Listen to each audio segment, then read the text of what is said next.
मेरे प्यारे दोस्तों, आज का हमारा टॉपिक है आंकड़ा प्रबंधन या इसी को हम कहते हैं डाटा हैंडलिंग कहते हैं। इसमें हम इसको विधिवत पढ़ेंगे, एक एक चीज़ों को पढ़ेंगे। जैसे पाई चार्ट हो गया, सार्डियन हो गया और रेखा चित्र हो गया और आयत हो गया और दंडारेख हो गया। इन सब के बारे में हम विस्तार से पढ़ेंगे। नमस्कार मेरे प्यारे दोस्तों, श्री शिव साई कोचिंग के यूट्यूब चैनल पर आप सभी का स्वागत है। मैं हूं विष्णु सारस्वत। अब आइए शुरुआत करते हैं। आज का टॉपिक है आंकड़ा प्रबंधन या डाटा हैंडलिंग। इसमें सबसे पहले हम जानेंगे डाटा क्या होता है।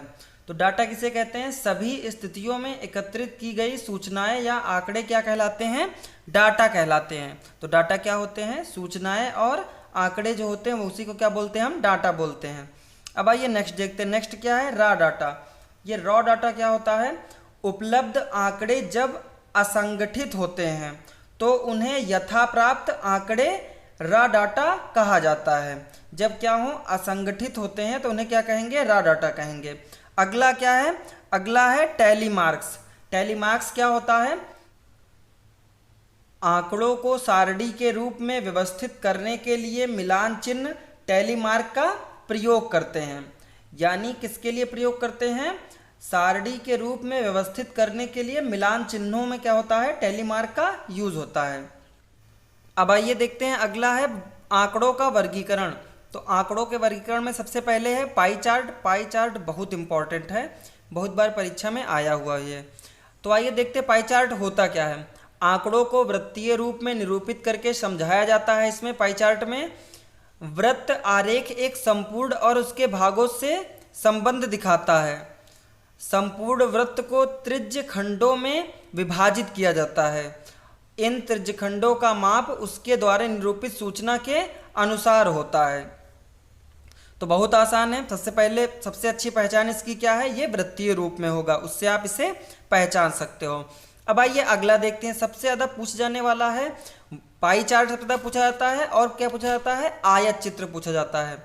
तो आइए अगला देखते हैं। नेक्स्ट देखते हैं। तो नेक्स्ट क्या है? सार्डियन है। बहुत आसान है। इसमें क्या होता है? इसमें एक सारणी बनी होती है। जिस प्रकार ये सारणी बनी हुई है उसी में आपको डाटा दिया होता है। अब आइए अगला देखते हैं। अगला क्या है? रेखा चित्र। इसको क्या किया जाता है? रेखा के द्वारा बनाया जाता है। डॉट डॉट होते हैं, उसी पे क्या रेखा बना दी जाती है। तो ये क्या हो गया? रेखा चित्र हो गया। अब आइए अगला देखते हैं। अगला क्या है? आयत चित्र। तो आयत चित्र इंपॉर्टेंट भी है, तो आइए इसको समझ लेते हैं। तो आयत चित्र में क्या होता है? आयत चित्र में आंकड़ों को आरेख के रूप में निरूपित करके समझाया जाता है। इसमें क्या करते हैं? आंकड़ों को आरेख के रूप में निरूपित करते हैं और क्षैतिज अक्ष पर प्रेक्षणों के समूहों को दिखाया जाता है। दंड की लंबाई वर्ग अंतराल की बारंबारता को दर्शाती है। जो दंड की लंबाई है वो क्या करेगी? वर्ग अंतराल की बारंबारता को दर्शाएगी। अगला क्या है? समूह या वर्ग के अंतरालों में कोई रिक्तता नहीं होती, इस कारण दंडों के बीच में भी कोई रिक्तता नहीं होती। देखिए इसमें बीच में स्पेस नहीं होता है। अब आइए अगला देखते हैं। अगला क्या है? दंड आरेख। अगला क्या है? दंड आरेख। इसमें क्या होता है? इसमें स्पेस होता है। अब आइए प्रश्नों पे चलते हैं, क्योंकि बिना प्रश्नों को हल किए हम कोई भी चैप्टर का निचोड़ नहीं निकाल सकते। जब तक एक्सरसाइज नहीं करेंगे तब तक कॉन्सेप्ट क्लियर नहीं होगा। तो आइए शुरुआत करते हैं। पहला प्रश्न। तो आइए मेरे प्यारे दोस्तों अब पहले प्रश्न पे चलते हैं। तो पहला प्रश्न जो है आया हुआ है सीटेट 2018 में आया हुआ है। तो बहुत इंपॉर्टेंट है, ध्यान से समझते हैं इसको। सबसे पहले क्या दिया हुआ है? यदि निम्नांकित पाई चार्ट में लाल भाग कितना है? 40 है। यानी रेड वाला भाग कितना है? ये टोटल 40 है। तो सफ़ेद भाग क्या है? सफ़ेद भाग आपको बताना है। तो लाल भाग मान लेते हैं। लाल भाग कितना है? 1/2 है। तो मान लेते हैं x/2 कितना है? 40 है। क्रॉस मल्टीप्लाई करेंगे तो x का गुणा 1 से x हो जाएगा और 40 का गुणा 2 से कितना हो जाएगा? 80 हो जाएगा। तो x का मान कितना आया? 80 आया। सफ़ेद भाग कितना है? सफ़ेद भाग है 1/8 दिया है। कितना दिया? 1/8। तो कितना हो जाएगा? x/8 हो जाएगा। तो x का मान रखिए। x का मान कितना है? 80 है, बटा 8 हो जाएगा। विभाजित करेंगे 8 से कितनी बार में? 10 बार में। तो कौन सा विकल्प सही होगा? बी विकल्प सही होगा। बहुत आसान था, हम ऐसे ही कर सकते थे। 1/2 कितना दिया था? 40 दिया था। आधा 40 दिया है तो एक कितना हो जाता? 1 यूनिट हो जाता 80 हो जाता। 1 यूनिट कितना हो जाता? 80 हो जाता। हमको ज्ञात करना था 1/8 यूनिट, तो 1 यूनिट का मान कितना था? 80 था। 80/8 हो जाता, यानी विभाजित करते कितना आता? 10 आता। चाहे जिस तरह करेंगे सेम आंसर आएगा। कितना आएगा? बी विकल्प इसमें सही होगा। क्या होगा? 10 हो जाएगा। अब आइए अगले प्रश्न पे चलते हैं। तो अगला प्रश्न क्या है? अब आइए अगले प्रश्न पे चलते हैं। तो अगला प्रश्न क्या दिया हुआ है? नीचे दिए गए आलेख का सावधानी से अध्ययन कीजिए और उस पर आधारित प्रश्नों के उत्तर दीजिए। इधर दिए हुए हैं आपको वर्ष दिए हुए हैं, और इधर क्या दिया हुआ है? कोयला उत्पादन, वो भी किसमें? लाख टन में दिया हुआ है। अब आइए चलते हैं इसके पहले प्रश्न को देखते हैं। तो आइए अब पहले प्रश्न पे आते हैं। पहला प्रश्न क्या दिया है? वर्ष 1990 में कितना कोयला का उत्पादन हुआ था? 1990 में बताना है कितना कोयले का उत्पादन हुआ था।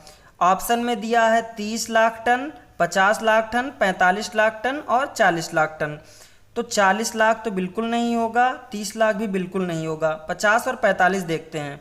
तो कहाँ है? 90, ये रहा 90, और देखते हैं कहाँ जा रहा है। ये 40 और 60 के बीचों बीच में जा रहा है। 40 और 60 के बीचों बीच में जा रहा है। इसका मतलब क्या होगा? 50 लाख टन होगा। क्या होगा? 50 लाख टन होगा। यानी कौन सा विकल्प सही होगा? दूसरा विकल्प सही होगा। सेकंड पे आते हैं। सेकंड क्या दिया है? निम्नांकित वर्षों में किन 2 वर्षों में कोयला का उत्पादन एक समान था?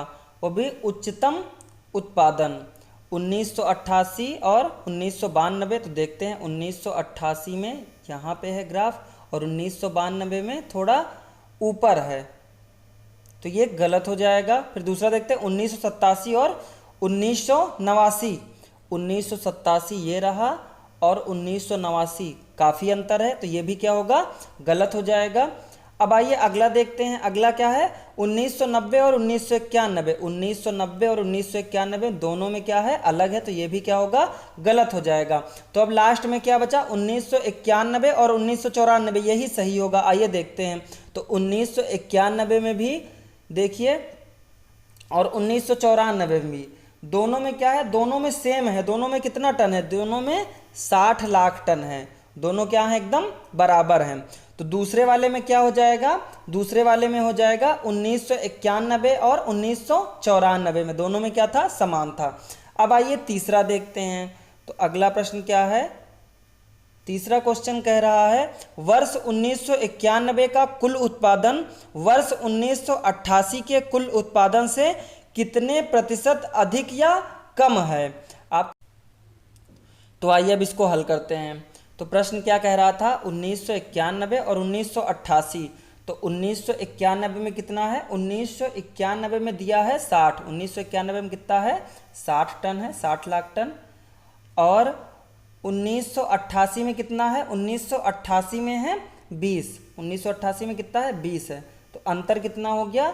40 का हो गया। हमको कंपेयर किससे करना है? 1988 वाले से। तो 1988 में कितना था? 20 था। 20 था, और अंतर कितना है? 40 का गुणे 100 करेंगे और परसेंटेज का चिन्ह लगा देंगे। 20 से कितनी बार में? 2 बार में। 20 दूना 40 हो जाएगा। कितना आया? 200%।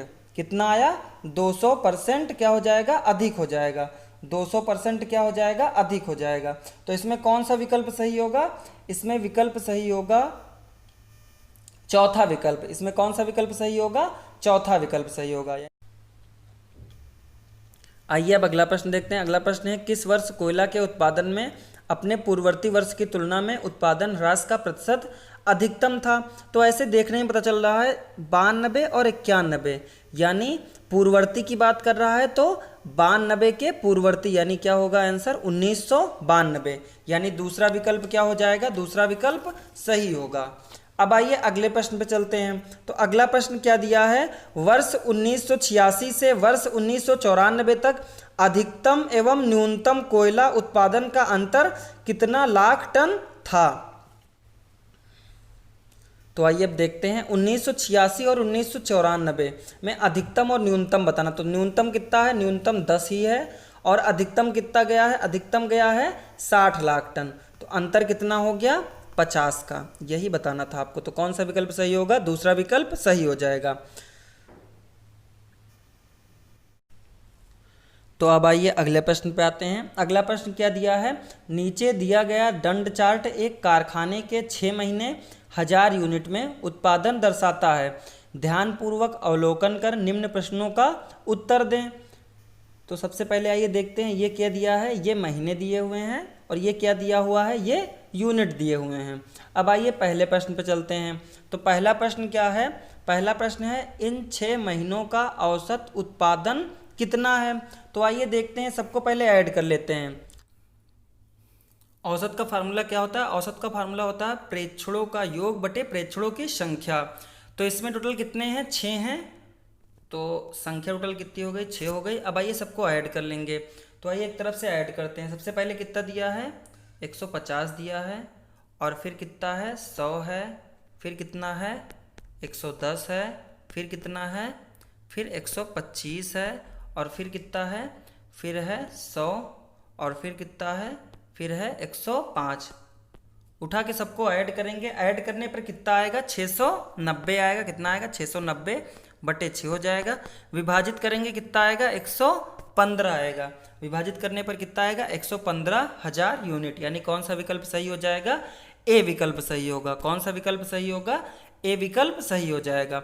अब आइए अगले प्रश्न पे चलते हैं। तो अगले प्रश्न दिया है किस महीने के उत्पादन में पिछले महीने की अपेक्षा अधिकतम मात्रा का में ह्रास हुआ है? अब आइए अगला प्रश्न देखते हैं। अगला प्रश्न क्या है? किस महीने के उत्पादन में पिछले महीने की अपेक्षा अधिकतम मात्रा में ह्रास हुआ है? तो आइए देखते हैं क्या है। जून है और जुलाई है। तो जून के बाद जो जुलाई है उसमें क्या हुआ? बहुत अधिकतम मात्रा में ह्रास हुआ है। यानी कौन सा विकल्प सही हो जाएगा? सी विकल्प सही होगा। क्या होगा इसमें? जुलाई आंसर होगा। फिर आइए अगला अब आइए तीसरा प्रश्न देखते हैं। तीसरा प्रश्न क्या कह रहा है? पहले 3 महीने के उत्पादन से अंतिम 3 महीने का उत्पादन कितना अधिक या कम है आपको बताना है। तो पहले 3 महीने के देखते हैं। तो पहले 3 महीने कितना हो जाएगा?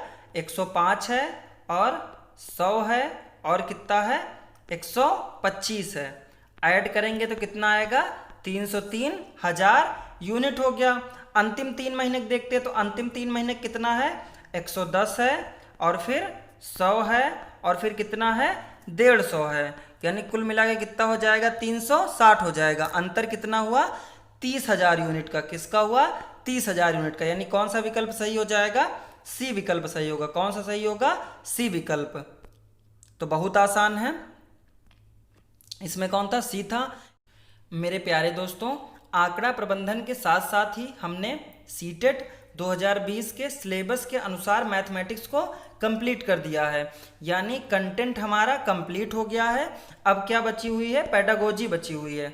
यानी कंटेंट क्या हो गया? 7 वीडियो में कंप्लीट हो गया। अब जो अंतिम 3 वीडियो होंगे उसमें क्या होगी? मैथमेटिक्स की पेडागोजी पढ़ाई जाएगी।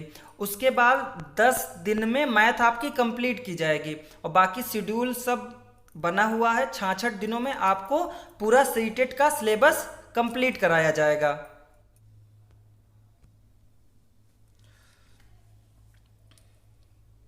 मेरे प्यारे दोस्तों, सीटेट 2020 की सिलेबस पर आधारित फ्री ऑनलाइन कोर्स की ये 7वीं क्लास थी। इसके पहले हम 6 से 7 क्लास पढ़ चुके हैं। जिसने नहीं देखा है उसको डिस्क्रिप्शन बॉक्स में जाना है, वहां आपको लिंक मिल जाएगी। हमने एक एक चैप्टर को सिलेबस के अनुसार पढ़ाया है। यानी पूरा सिलेबस कवर किया गया है। एक भी टॉपिक आपका नहीं छूटा है और मैथमेटिक्स आज कंप्लीट भी हो गई है। और इसके बाद लास्ट के 3 वीडियो जो होंगे उसमें मैथ की पेडागोजी पढ़ाई जाएगी। तो हर एक सब्जेक्ट का शेड्यूल बना हुआ है, उतने ही दिनों में उसको समाप्त किया जाएगा। तो आप एक सीक्वेंस बना के चलिए और पढ़ाई करते रहिए। ये मत सोचना कि पेपर की डेट अभी नहीं आई है तो नहीं पढ़ें। अगर ऐसा आप करेंगे तो आप पिछड़ते चले जाएंगे और जो पढ़ाई कर रहे हैं वो आगे बढ़ते चले जाएंगे। और मैथ कंप्लीट होने के बाद आप खुद बताइए कि कौन सा सब्जेक्ट आप पढ़ना चाहेंगे, क्योंकि हमको तो पढ़ाने 6 सब्जेक्ट हैं। मैथ भी पढ़ाई जाएगी, इंग्लिश भी पढ़ाई जाएगी, हिंदी भी पढ़ाई जाएगी, सीडीपी भी पढ़ाई जाएगी, संस्कृत भी पढ़ाई जाएगी और ईवीएस भी पढ़ाई जाएगी। तो आपको जो सब्जेक्ट पढ़ना है आप कमेंट करके बताइएगा, वही सब्जेक्ट स्टार्ट किया जाएगा। मिलते हैं अगले वीडियो में, तब तक के लिए जय हिंद, जय भारत।